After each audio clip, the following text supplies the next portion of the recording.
A warm greeting from the Charm City. Thank you so much for returning subscribers. If you haven't subscribed yet, don't forget to subscribe, like, comment, and share. This is a vlog that I did during a 3-day congress, the first ever GRASAG USA Congress. Drums roll. In the event of a water evacuation, remove the life vest under your seat when instructed to do so by a crew member. Pull the red strap to open the container. Remove the pouch and pull the tab to one side to remove the vest. As a public health advocate, this video can't be complete without drawing your attention to the health points that you need for your safety anytime you are on board a plane. So that was the session. It is very important you listen attentively because you might not know when you have to put on that vest and get out of that plane. I don't want this video to be very long, so I'm going to divide it into 2 sessions.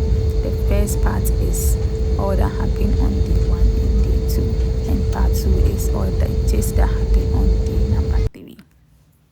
Do you know that Baltimore is called the Charm City? Too soon we've landed in Baltimore, Maryland.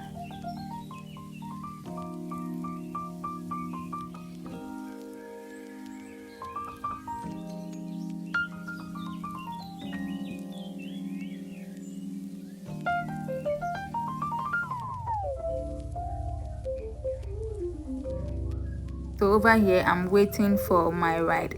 I had to wait a couple of minutes before my ride arrived, so it took a while and I'm just trying to film myself.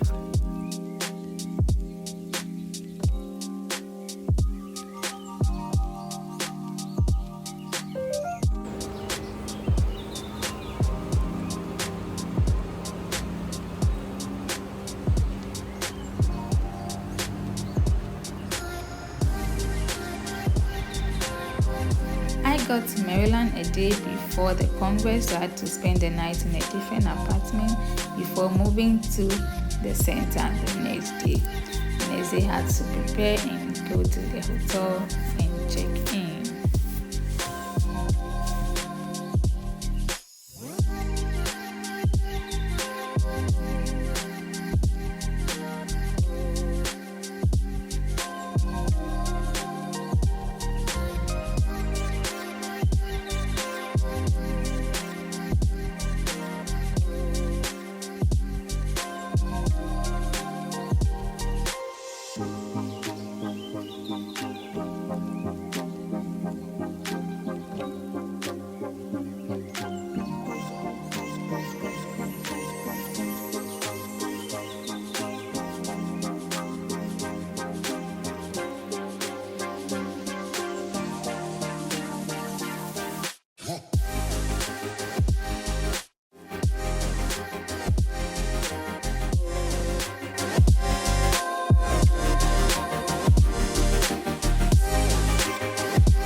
After checking in the hotel, I decided to go out to get something to eat because I was very, very hungry.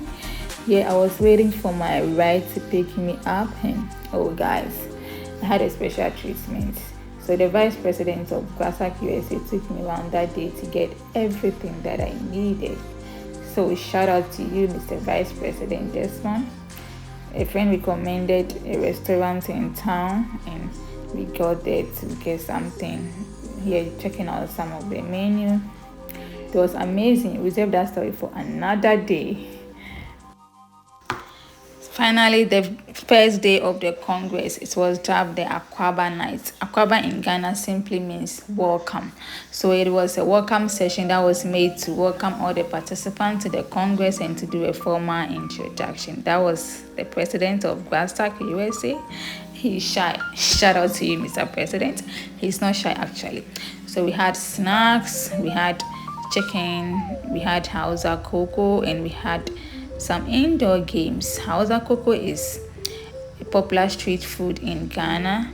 It is spicy fermented millet porridge. It is very delicious. Anytime you visit Ghana, don't forget to try it. That house of fufu was very delicious. It was really good. Those who had it can relate.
Welcome to day number 2 of the Congress, the official opening ceremony of the event. Here we have the invited guests and the dignitaries marching into the auditorium. Are you ready? Please come along.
Ladies and gentlemen, as she joins us virtually, let's welcome Dr. Candice Moore, who is our chairperson for PERIPAS. She's currently in Ghana at the University of Cape Coast.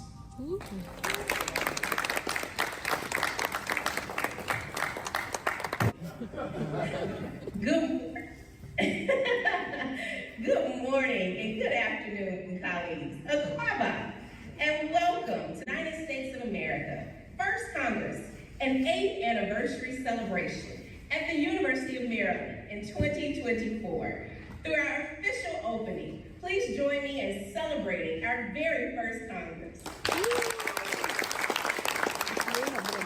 Minority or DEI funding opportunities as well. Remember, I told you that we all of a sudden become black. And so any opportunity, if we are,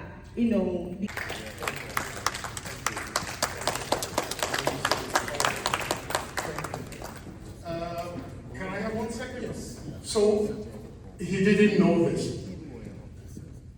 I can't come here and be supportive without putting something in. I haven't stolen any money from the coffers of Ghana. So I'm going to make a modest contribution immediately. Today is what date? Okay, so my salary should be on the way soon. I'm going to make a seed donation of $1,000.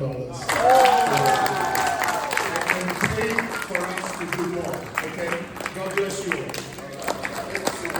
So already we have $1,000 in the scholarship application for the next academic.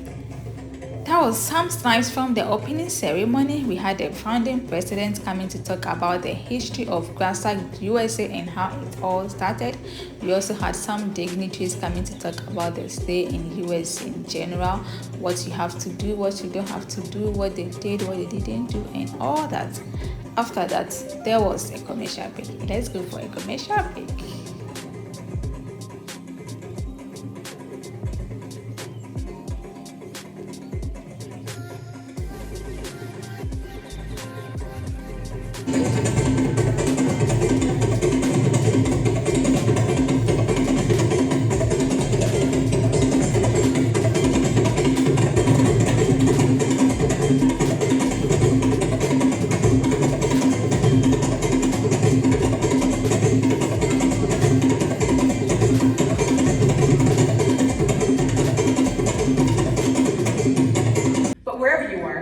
Finding joy and good experiences.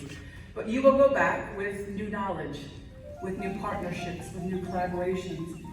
And my hope is that you then build out, that you bring others into the fold. You will build, as a result of your coming together, a stronger international culture, a more connected Ghanaian graduate students in the United States community. And I'm really, really grateful for that because it is so important. The University of Maryland is home. So after the commercial break, we had a couple of dignitaries also coming to speak to us, and then we had lunch. So this is the lunch session. So much food to eat, so much drink to drink. And so these are some of the highlights.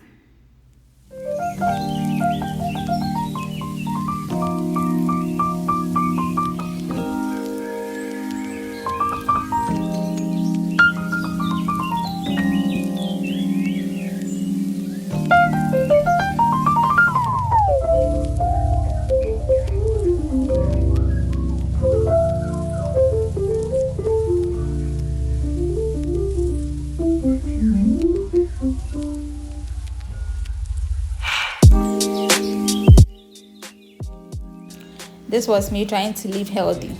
After lunch, we had the career session where some of the alumni came to talk to us about life after school. After school, what's next? There was so much knowledge and so much inspiration that was shared during this particular session. You need to stick and stay to the end of this video to get all the gist. And don't forget to look up for the part 2. Corporate strategy there. And then now I'm at ServiceNow. It's a software as a service company in California. I think we just became Fortune 500. And so I run customer engagement strategy there, which is I come up with a strategy around the segment of customers we go after to increase revenue. That's what I do.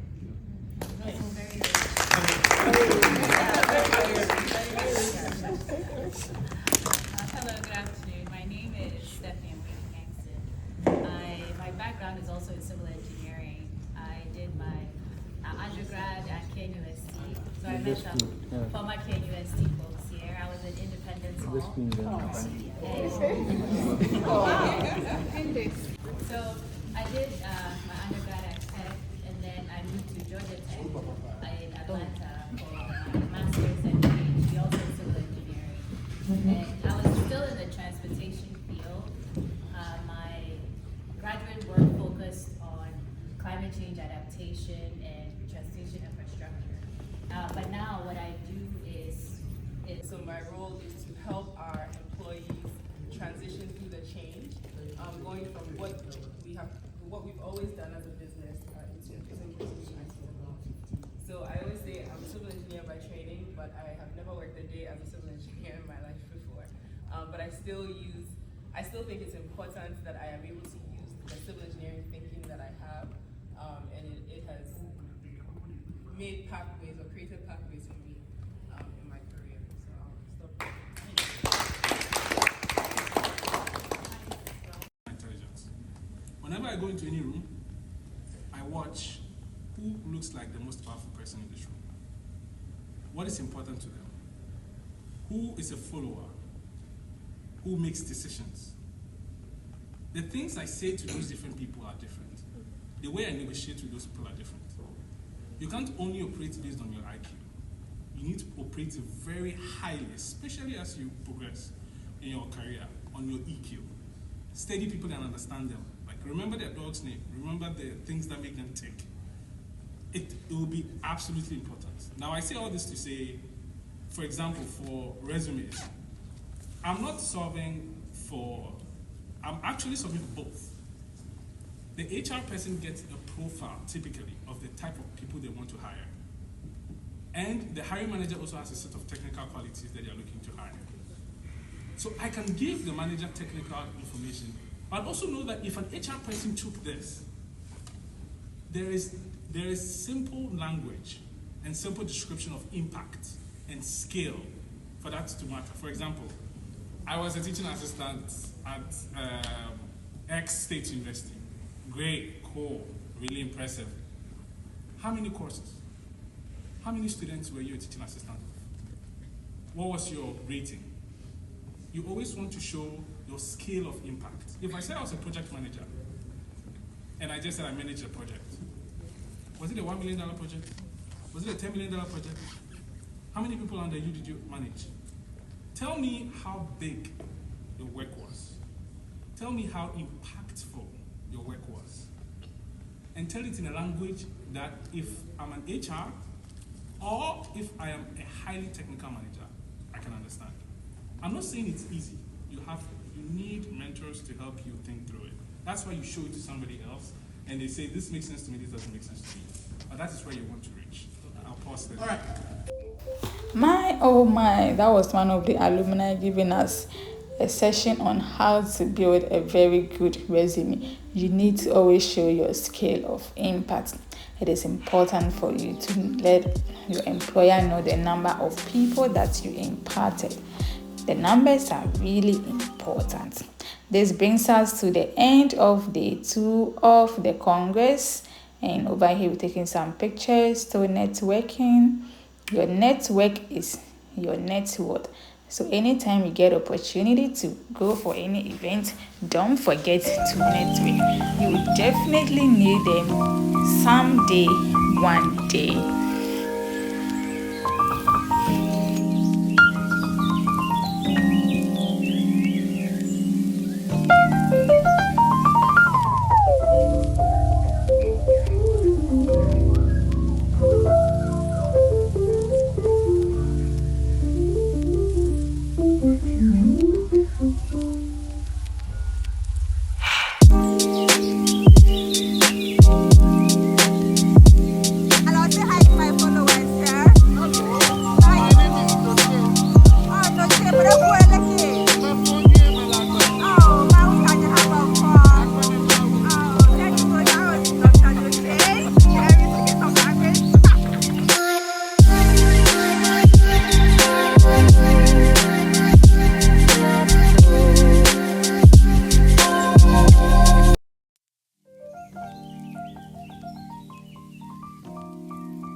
All work and no play makes Jack definitely a dull boy. It was a very long day, so in the evening we decided to step out to see what is going on in town. Here we are outside. If you want to know where we went and all that happened, you need to watch the part 2 of this vlog. Thank you so much for watching. Till then, in the meantime, for the time being, it is bye for now. See you soon. All we have is now.